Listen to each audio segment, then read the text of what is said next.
周刑警回来的时候已经是深夜2点，感受到刺眼的灯光，我第一时间捂住了女儿的眼睛。周刑警倚在门边，老婆，我回来了，让绵绵起来，我陪她把生日过了。以前我最在意这些家庭仪式感了，不管是生日、节日、纪念日还是幼儿园的活动，都会要求周刑警尽量参加，不想让绵绵和我一样，只能从手机视频里看见爸爸。但现在，我理了理被子，语气平淡，不用了。周刑警脸上闪过一丝不耐，唐月，我今天过去就是单纯的哄郝宇睡觉，你不要误会，就是因为你总疑神疑鬼，我才不敢和你说实话。我没有误会，以后也不会疑神疑鬼了。你要是没什么事，就去自己房间吧，别打扰绵绵睡觉，她明天还要上学。听见我的回答，周刑警冷笑一声，随你，不过到时候别又说我缺席了绵绵的成长。我转身关灯，轻轻拍着怀里有些被吵到的女儿，缺席什么的无所谓了，毕竟绵绵今年的生日愿望是不想再看见爸爸。第二天早上，周刑警吃完早饭后没有像以前一样直接出门，而是坐在原地看起了早间新闻。快出门的时候，他突然拿起钥匙走过来，摸了摸绵绵的头，今天爸爸送你。话是对着女儿说的，眼睛却直勾勾看着我。2年前绵绵刚上幼儿园的时候，周刑警每天都接送，但向晚来了后，他出门的时间越来越早，说是公司晨会的时间提前了，没空送孩子。我一直信以为真，直到3个月前绵绵转学，我在幼儿园门口看到，明明应该在公司的男人弯腰从后座抱出一个小男孩，原来他不是没时间接送女儿，只是有更重要的事要做罢了。那天晚上我们吵得很凶，第2天开始，绵绵就再也没闹过要爸爸送她。虽然已经决定要离婚，但周刑警毕竟还是绵绵的父亲，我考虑了片刻，没有说出拒绝的话。男人唇角微勾，弯腰把绵绵抱了起来。打开车门，我愣住了，后排座位上摆满了东西，奥特曼水壶、木质弓箭、女士披肩，座椅后面还挂着一张全家福。注意到我的视线，周刑警脸色微变，这是向晚随便挂的，说郝宇看了会开心点。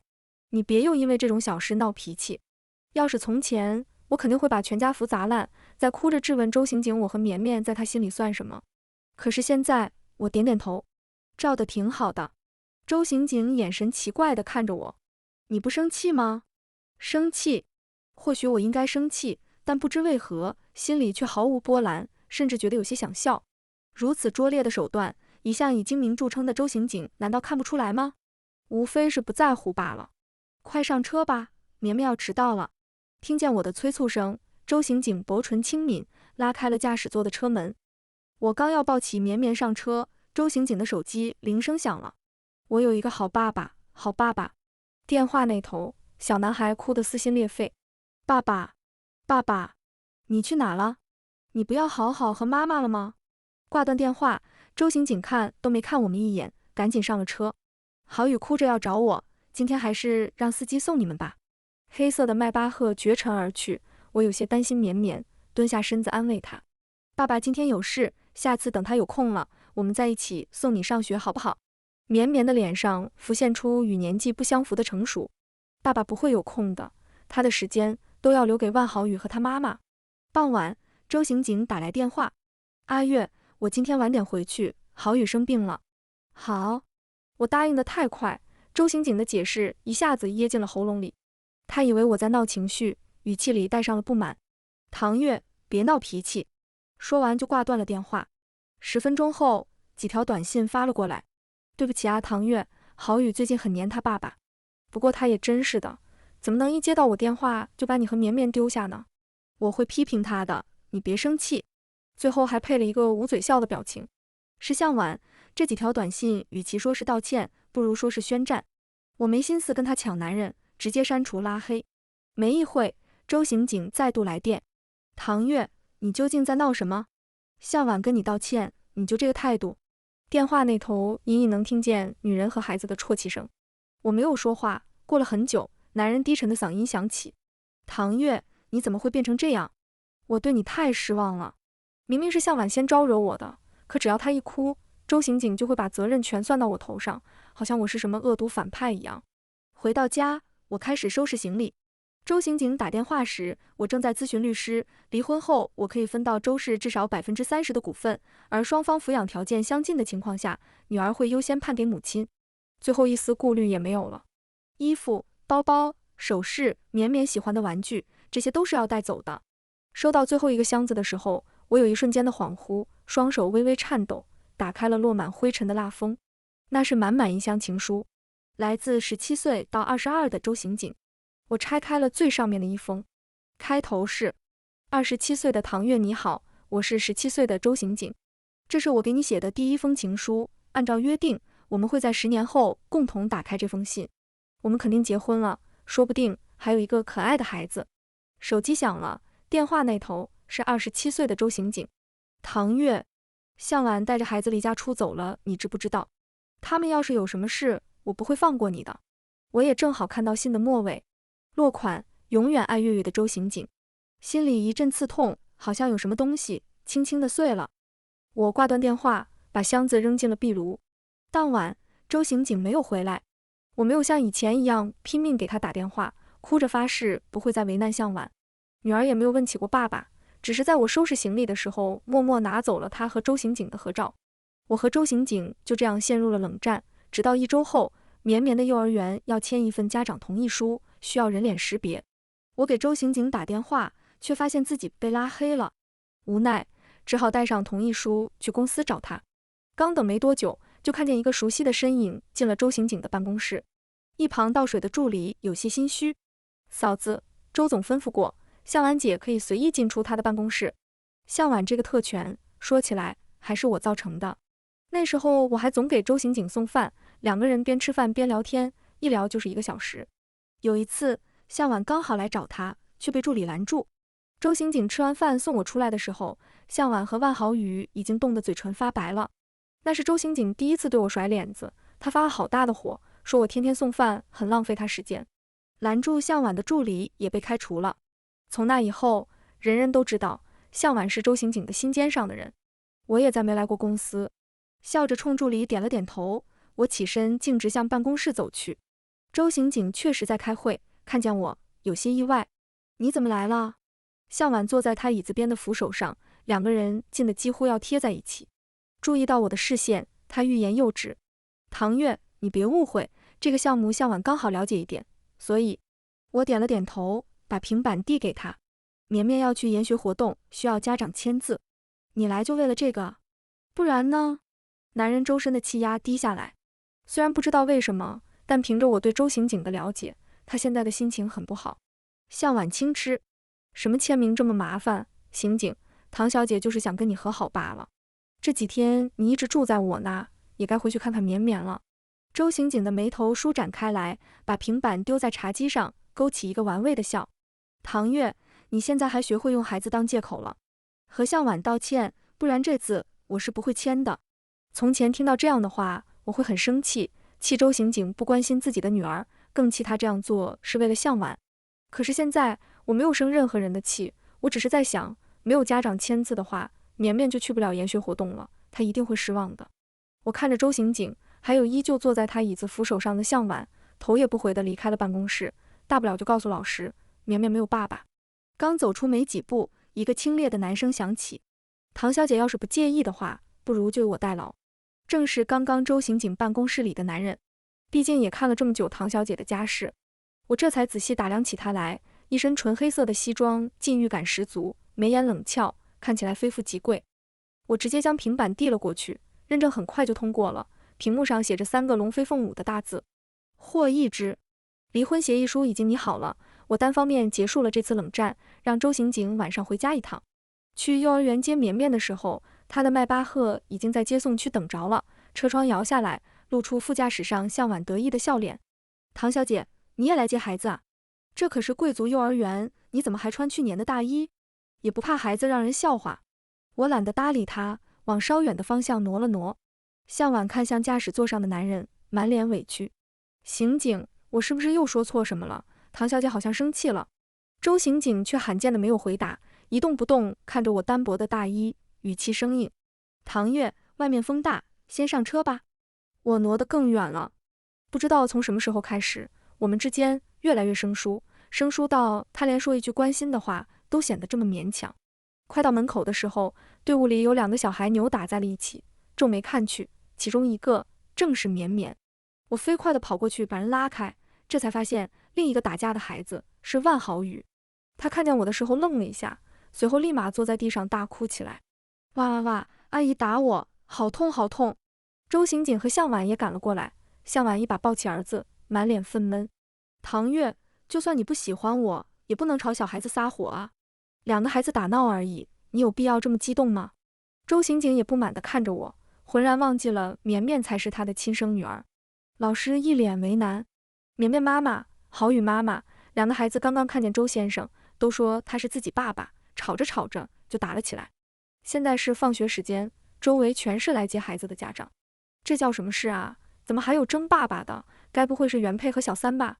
这男的看起来就有钱，有可能是小孩虚荣瞎讲的，谁知道正好被人家孩子撞上了。这么小就拜金啊，也不知道家里怎么教的。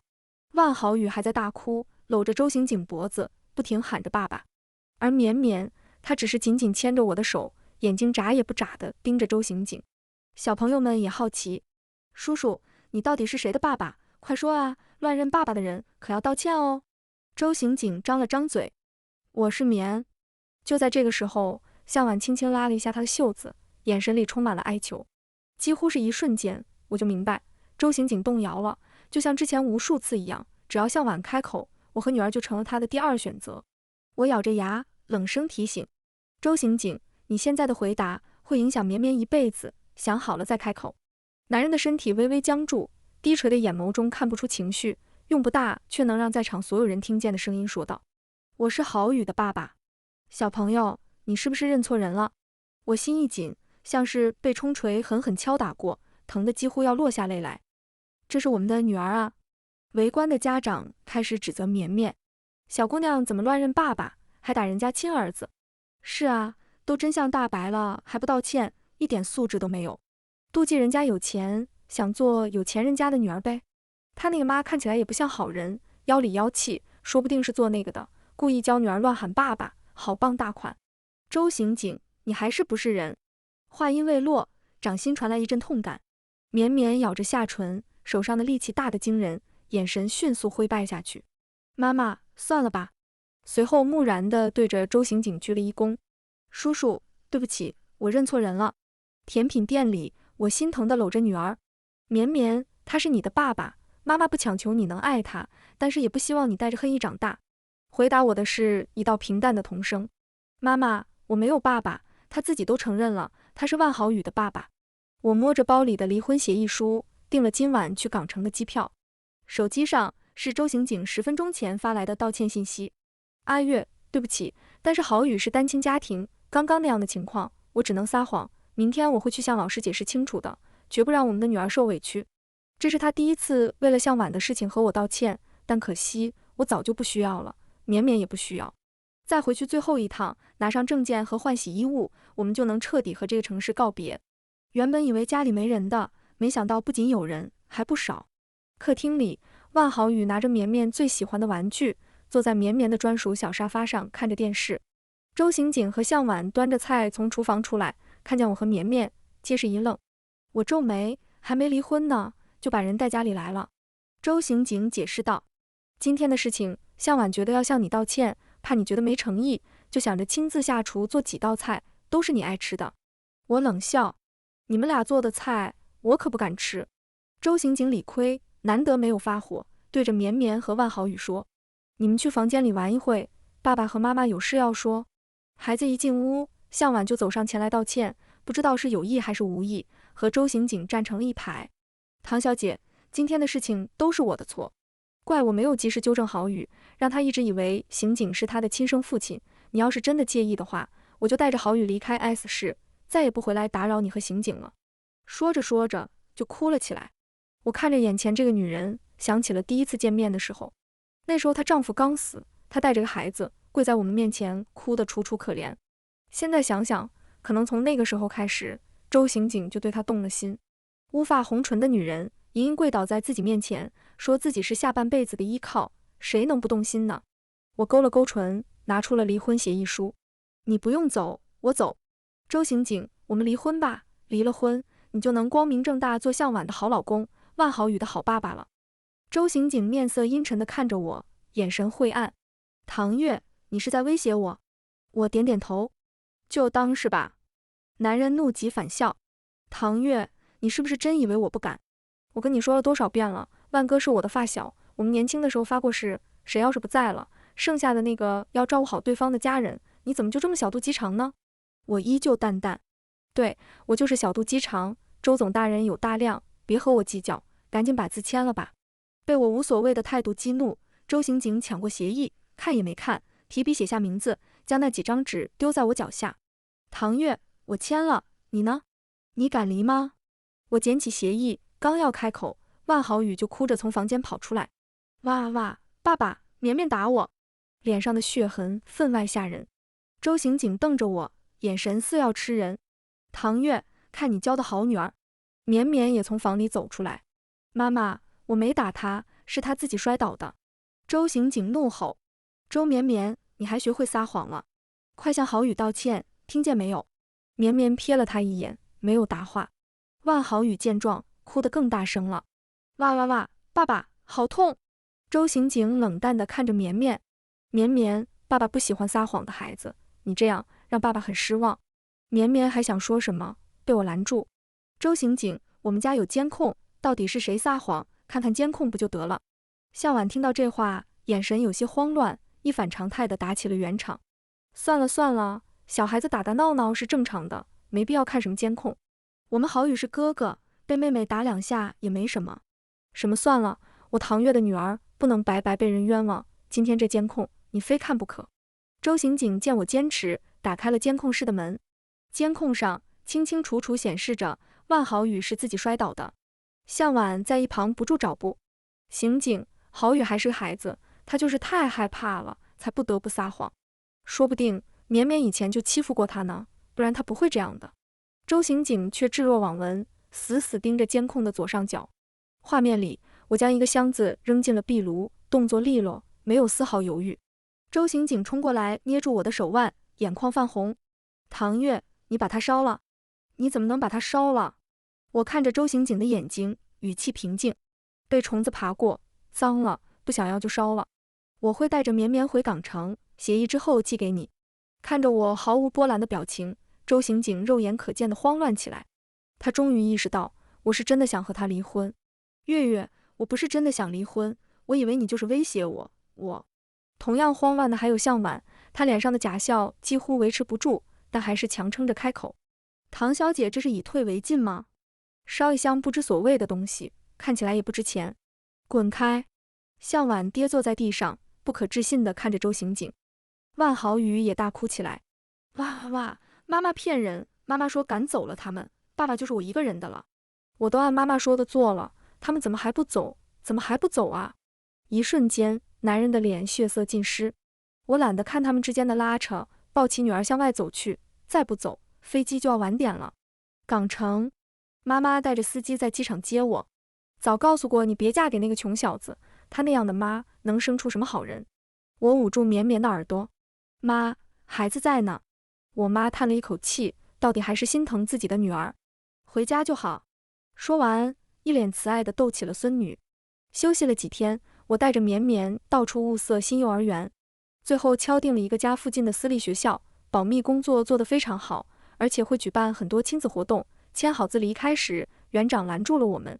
唐小姐，孩子爸爸说在来的路上了，刚好今天就有一个活动，你们可以参加看看。周刑警，我皱眉，拒绝的话刚到嘴边，就被一个男生打断。这家幼儿园的活动很有意思，绵绵要不要试试？门外，赫然是上个月见过的霍一之。见我有些怔愣，霍一之在我眼前挥了挥手。怎么，孩子爸爸都不认识了？一番解释后，才知道是学籍对接时录入了霍一之的信息。我有些抱歉，他却挥了挥手。没什么，反正我也没事。我看着他3分钟响了10次的手机铃声，没有戳穿。今天的活动是亲子运动会，绵绵挑了2人3组和接力赛2个项目参加，在操场上玩得尖叫连连，一扫这段时间的阴霾。我留了个心眼，活动间隙让母亲帮忙查了霍一之的身份。谁知道名字和照片一发过去，母亲就笑了起来。这是霍家的小子，小时候经常抢你玩具的，你忘记了？我恍然大悟，终于知道霍一之身上的那股熟悉感从何而来。我是在港城长大的，小学毕业后才跟着父母去了 S 市，之后就很少回来了。仔细回想，前几年在爷爷的葬礼上，我还见过一次霍一之。结束后，我带着绵绵回家，走着走着，绵绵的脸忽然沉了下来，我顺着她的视线看去，夕阳下，一个熟悉的身影站在家门口，正是周刑警。他追来了港城，好像什么都没发生过似的，跟在我和绵绵身后。幼儿园、商场、甜品店，哪里都有他的身影。有时候还会凑上来说两句话，看我们脸色不耐烦，就又满脸落寞地退到身后。晚上，他也一直在唐家的别墅门外站着，困了就靠在门边打盹。直到半个月后，霍一之从国外出差回来，当着他的面进了唐家的门。听着保镖说，小姐吩咐过了，霍先生可以进去，您不行。他终于忍不住失控，红着眼问我：阿月，我们曾经那么相爱，你真的都忘了吗？我愣在原地。17岁的周刑警会早上5点起床等我上学，会不厌其烦地给我讲题。20岁的周刑警会在领奖台上以我的名字开头致谢，会在人来人往的校园里低头给我系鞋带。22岁的周刑警会天天给怀孕的我打水洗脚，会在产房外失声痛哭，会整夜抱着女儿哄睡。但是27岁的周刑警会在深夜让我独自打车回家，会为了别的女人对我大吼大叫，会当着所有人的面否认是绵绵的爸爸。正是因为没有忘记曾经相爱，所以才无法原谅。我让保镖把他轰走，但3天后他又出现在门口。保镖也知道这是绵绵的爸爸，不敢真的对他动手。手机上，周刑警不停发着消息：老婆，我知道错了，求求你见我一面好不好？外面下起了大雨，我向窗外看去，昏黄的路灯下，穿着黑色西装的男人站在雨里，一动不动望着我的房间，看见我的身影，脸上浮现出一个讨好的笑容。我撑伞出门，诉讼离婚对唐氏的股价会有影响，说动周刑警协议离婚是最好的解决办法。见到我来，周刑警眼神一亮：老婆，你来了，我就知道你会来。我已经把向晚送走了，以后再也没人会来打扰我们了。说罢，又从怀里掏出一个小兔子玩偶，这是绵绵之前说要买的，我给她带来了，你帮忙拿给她好不好？雨下得很大，男人顾不上给自己挡雨，却用外套紧紧护着怀里的玩偶。绵绵确实说过想要这个，只不过是1年前了。那个时候，周刑警正忙着帮万豪宇办入学手续，根本没空理会他。我接过玩偶，直接丢在了地上。迟来的深情比草贱。周刑警脸色一白，扯出一个比哭还难看的笑容：老婆，你还在生气对不对？你听我解释，我跟向晚真的没什么，都是他自作多情，所以才一直挑拨我们之间的感情。我嘲讽地笑笑，要不是周刑警给了他希望，他又怎么有底气一而再再而三地挑衅我？故意在深夜打电话把周刑警从家里叫走，故意在办公室摆上他和万豪宇的照片，让不明所以的新员工觉得他才是周太太，故意在车门贴上晚晚集豪宇专车，以此来宣示主权。这一切连5岁的绵绵都能看出来不对劲。身为当事人的周刑警却说不知道，无非是觉得我和绵绵离不开他，所以不在乎罢了。我懒得听他辩驳，转身离开。周刑警，我不是来原谅你，是来和你说清楚的。离我和绵绵远一点，我不想诉讼离婚，但你非要这样的话，我不介意和你法庭上见。周刑警眼神一致，捏着栏杆的手关节泛白。老婆，我不会放弃绵绵的抚养权的，我会请最好的律师。我离开的脚步一顿，扭头看向他。周刑警以为我动摇了，露出一个有些期待的眼神，伸手想牵住我。老婆，你也不想离开绵绵对不对？周刑警，是你逼我的。我闭上眼睛，深吸了一口气。周刑警，你还真是跟你妈一样，不择手段。一瞬间，男人的脸色变得惨白。唐月，你怎么能？要不是没有办法，我也不想走到这一步。周刑警的妈妈是他的禁忌，也是当年母亲不同意我们婚事的最大原因。他妈妈是个陪酒女，周刑警生下来的时候，甚至不知道父亲是谁。但毕竟有了孩子，周妈妈金盆洗手，带着孩子做起了小工。虽然没什么钱，但日子过得温馨而幸福。17岁那年，周刑警有个竞赛的机会，报名费和路费加起来是一笔不小的数目。周刑警打算放弃，但校长直接把电话打到了家里。那天晚上，不少人看见周妈妈进了街边泛着红光的发廊。肥头大耳的男人从店里出来时，周刑警拿着匕首就想冲上去，被我死死拉住。少年跪在地上，哭得声嘶力竭。正如此刻，男人捧着脸蹲在地上，呜咽声从指缝间传来：“唐月，别这样对我，求求你。”周刑警很快就同意了离婚，也没有争取绵绵的抚养权。我拿到了周氏80%的股份，在征得绵绵同意后，给他改姓了唐。偶尔也会有好事者告诉我向晚的消息。周刑警给了他一笔钱，让他离开 S 市回老家，但他不愿意，在公司闹了好几场，狮子大开口说要周氏20%的股份。周刑警彻底看清了他的真面目，报了警，甚至还收回了之前的那笔钱。向晚灰溜溜地走了。享受过荣华富贵之后，他根本不愿意做普通的工作，到处蹭饭局傍大款，不到半年就染上了病。至于万豪宇，没了利用价值，直接被送回了乡下奶奶家。离婚后，周刑警每个月会来港城探望一次绵绵，希望能修复父女感情。但可惜每次都落寞而归，绵绵和他出门半天就会闹着要回家，也从不喊他爸爸。我问过一次，绵绵说每回他想开口，就会想起那天在幼儿园的事，爸爸这2个字就怎么也叫不出来了。